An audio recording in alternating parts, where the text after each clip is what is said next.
Olha, gente, essa guerra no Oriente Médio voltou a pressionar os mercados globais, né? O conflito envolvendo Estados Unidos, Israel e Irã trouxe mais incerteza para os investidores. O impacto já aparece nas bolsas pelo mundo. Um levantamento com 21 índices globais mostra que apenas um ficou no positivo entre o fim de fevereiro e o início de março. Foi o Nasdaq, com uma leve alta de 0,12% em dólar.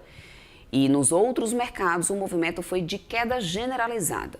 20 dos 21 índices analisados registraram perdas, principalmente na Europa e na Ásia. Quem vai comentar agora aqui esse assunto conosco é o Enrico Cozzolino, ele que é CEO e estrategista de investimentos da Zermatt Partners, que já está aqui comigo. Meu querido, muito bom dia para você. Bem-vindo aqui à nossa programação.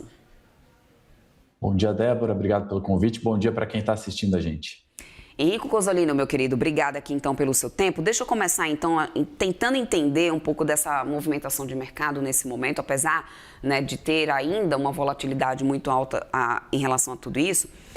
O que a gente está vendo agora é um padrão clássico, Henrico, de reação realmente a conflitos geopolíticos, ou existe algum elemento diferente nesse episódio agora envolvendo Estados Unidos, Israel e Irã, frente a outros momentos, né, que a gente teve guerras tomando conta aí de alguma parte do mundo e que o mercado acabou reagindo fortemente? Você vê alguma diferença para essa situação que a gente vive agora?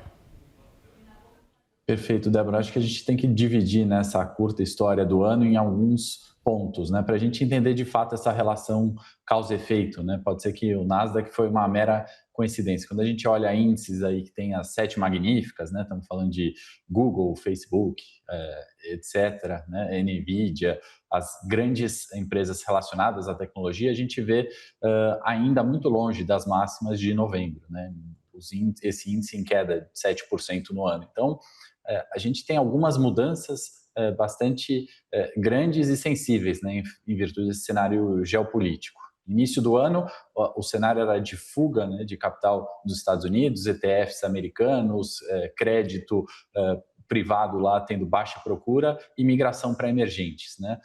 Com o início, né, com o avanço da guerra, a gente viu uma mudança, né? O dólar passa a se fortalecer, a volatilidade aparece, e petróleo, obviamente, acaba sendo impactado como em qualquer cenário comum de conflito geopolítico, né? E a mudança de curtíssimo prazo, essa terceira e última, né, com a reação do Trump de que essa guerra poderia não durar alguns meses, a gente vê de novo petróleo recuando em algum momento, né? Está mudando tão drasticamente que, obviamente, o que eu quero concluir dessas mudanças, né, desse cenário geopolítico é que a volatilidade é uma verdade, né? Não passa a ser o índice de tecnologia ou especialmente a alocação em petróleo que vai ser o vencedor, né, de performance. E esses comparativos, o que a gente consegue ver é que reação negativa de mercados, como em qualquer cenário geopolítico, né, aquela incerteza, então fuga de ativos de risco, e a volatilidade, sim, sendo a verdade, né? Petróleo com grande variação, índice de tecnologia com grande variação, crédito privado com grande variação. Eu quero pegar esse gancho que você traz sobre essa questão do índice de tecnologia, Henrique, porque apesar dessa volatilidade que a gente vê já instalada, né, que já vem se repetindo aí nesses 12 dias de conflito, o Nasdaq ainda consegue permanecer no campo positivo nesse início de março. Eu quero entender o que explica essa resiliência, especificamente do índice que tem mais concentrado ali empresas de tecnologia e inovação e que, de qualquer forma, fica exposta numa situação de um conflito como esse que põe canais logísticos em risco.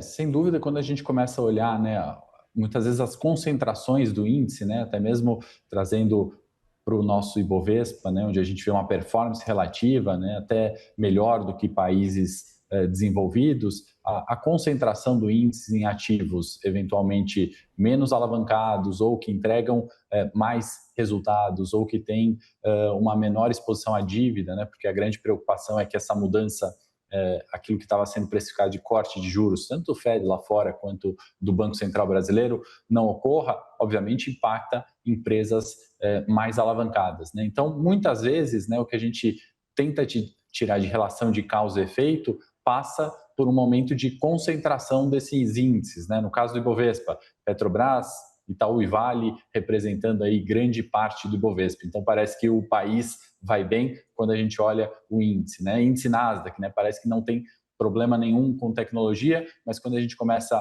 a refinar, né, e pegar índices, por exemplo, da Coreia do Sul, né, que podem ser relevantes para emergentes, tem concentração em empresas de chip, tecnologia de ponta, né? Samsung como uma empresa aí que figura nas empresas do trilhão de dólares, não performaram tão bem, ou estão performando com uma ampla volatilidade. Então, essa performance positiva do Nasdaq, ela não é uma tendência, né, ou uma análise fundamentada que a gente pode ter que o Nasdaq é o ativo seguro agora, né? Eu acho que essas variações, as concentrações do índice, certamente vão continuar gerando volatilidade. Em relação ao preço do petróleo, porque assim, existe hoje uma preocupação muito grande com risco, com choque inflacionário. A gente sabe que essa questão de preço impacta o preço do combustível, a gente já está vendo isso acontecendo nos Estados Unidos, Europa que tem uma forte dependência de energia, enfim. Existe um risco inflacionário muito grande, uma pressão inflacionária global muito grande que acaba sendo precificado. Mas, Henrico, também existe uma grande preocupação com oferta. Nessa balança, o que pesa mais agora na mesa de operação? Risco de oferta ou realmente risco inflacionário global? Excelente pergunta, né, Débora? Refletindo aqui no curto prazo, acho que a gente tem um risco muito grande, obviamente, de oferta, né? A gente viu os estoques aí em alguns países, né? Estoque de petróleo durando dias a meses, né? Se o Estreito de Hormuz continuasse 100% interrompido, né? Então, diferente daquilo que a gente teve na pandemia, onde era uma crise de oferta, mas a demanda diminuiria. Agora não, o mundo continuou, né? O problema é o transporte, né? A gente sabe que 40% do consumo da China passa pelo Estreito de Hormuz. Então, os estoques de petróleo acabariam, né? Crise de oferta clássica. Preços disparam, né? O Trump tem que recuar, talvez até por isso, né? No sentido...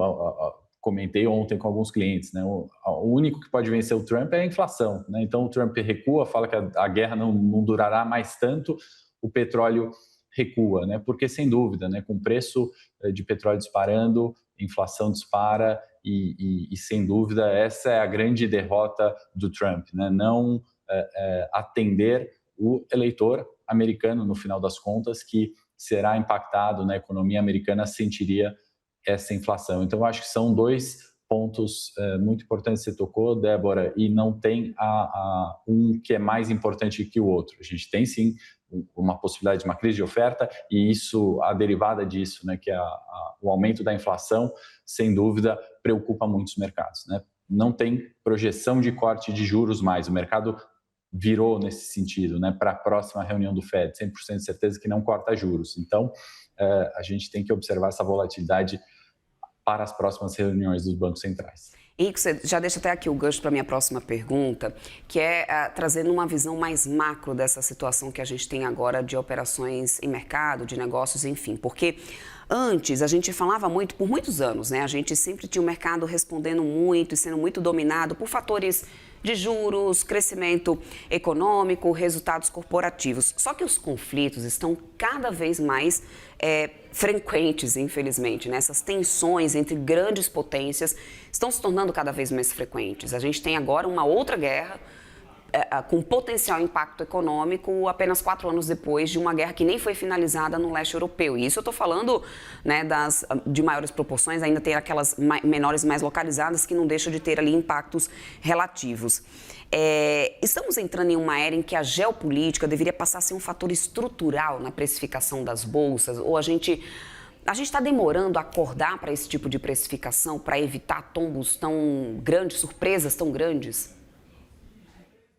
Ao meu ver, sim, né, Débora? A gente tem a Agência Internacional de Energia, né, anunciando 400 milhões, né, de oferta de barril. Isso tem que ser o dobro, ou mais ou menos é o dobro do que foi anunciado lá no início da guerra no leste europeu, como você comentou, né? Então, ao meu ver, sempre o macro, né, se inicia e, obviamente, traz as consequências para o micro, né? Não adianta a gente olhar uma empresa performando bem, lucrando, tendo retornos recorrentes, margens boas, se a gente tem um impacto dessa magnitude no petróleo, na inflação e assim, obviamente, afetando todos os setores da economia, né? A gente vê que esse impacto geopolítico, inicialmente, a gente comenta de petróleo, depois a gente vê que é fuga, né, de risco ou do capital na região, a gente vê impacto em companhia aérea que diminui voo, a gente vê conflitos e fretes, né, disparando preço, ou seja, o varejo também impactado.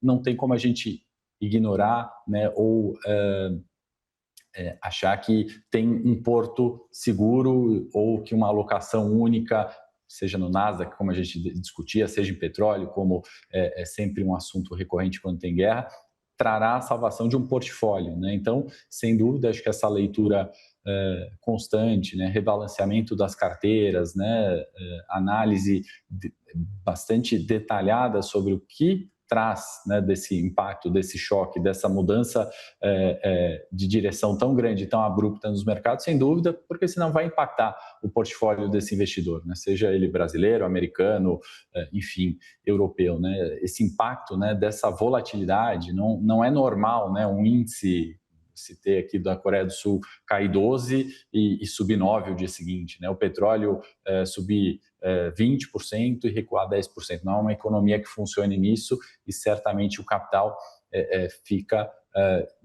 não pode ficar desacompanhado dessa análise macro. Então, ao meu ver, sim, Débora, a gente tem que cada vez mais olhar para esses conflitos geopolíticos, cada vez mais olhar para a inflação e muitas vezes isso supera a análise simplesmente do micro, do resultado de uma companhia. Perfeito. Para a gente amarrar aqui o nosso papo, Henrico, nos próximos meses, qual seria o fator com maior potencial de alterar essa forma mais brusca de humor dos mercados globais? Somente o fim da guerra poderia zerar, né, essa aversão ao risco nesse momento? Olha, eu acho que não só isso, né, Débora? É um fator extremamente importante, né? Mas não menosprezando o micro que a gente acabou de falar agora há pouco, né? A gente ainda vê aquelas companhias que não estão extremamente alavancadas, que performam bem, né? Esses impactos em volatilidade, né?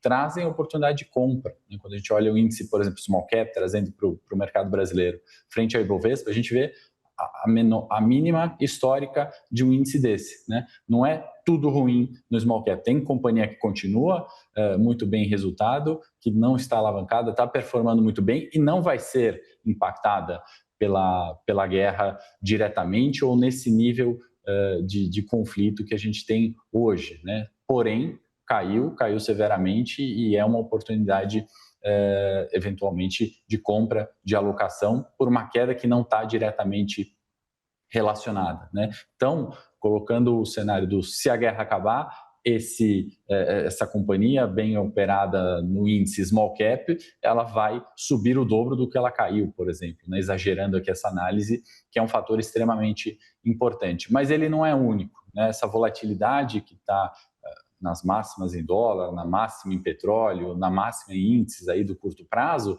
ela tende a diminuir conforme o cenário vai ficando mais claro, conforme um recuo ou o objetivo do Trump seja alcançado, né, Débora? Então, a gente tem que...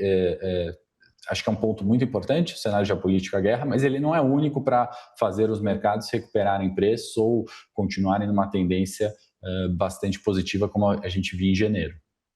Perfeito. Eu quero muito, Henrico Cozzolino, aqui agradecer a tua participação conosco, CEO e estrategista de investimentos da Zermatt Partners. Bem-vindo sempre por aqui, meu querido. Boa quarta-feira para você e até uma próxima. Eu que agradeço, Débora. É um prazer. Boa quarta-feira a todos.